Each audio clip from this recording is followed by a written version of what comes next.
Boa tarde. Vou começar aqui agora uma entrevista com essa garota apimentada, da bunda riscada. Qual é o seu nome? Qual é o seu nome?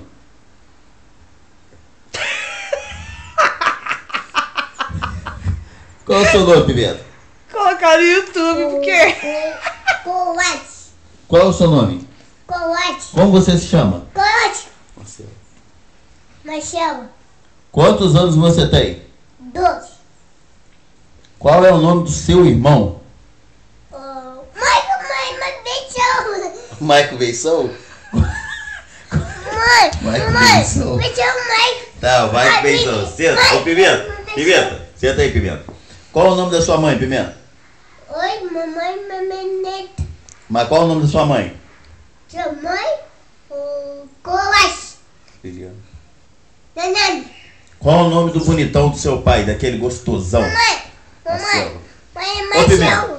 Qual é o nome do gostosão do seu pai? Mamãe. Do papai é Marcelo. Mamãe. Marcelo. Mãe. Qual é o nome daquele seu cachorro? Não, mamãe. Tá, qual é o nome da sua mãe? Sua mãe.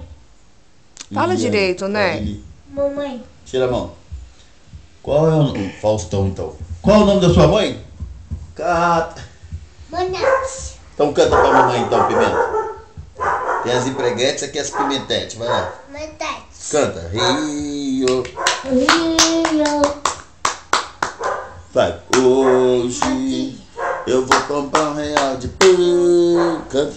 Não. Manate. Então solta aí. Então essa entrevista feita com a Marcela Pimenta.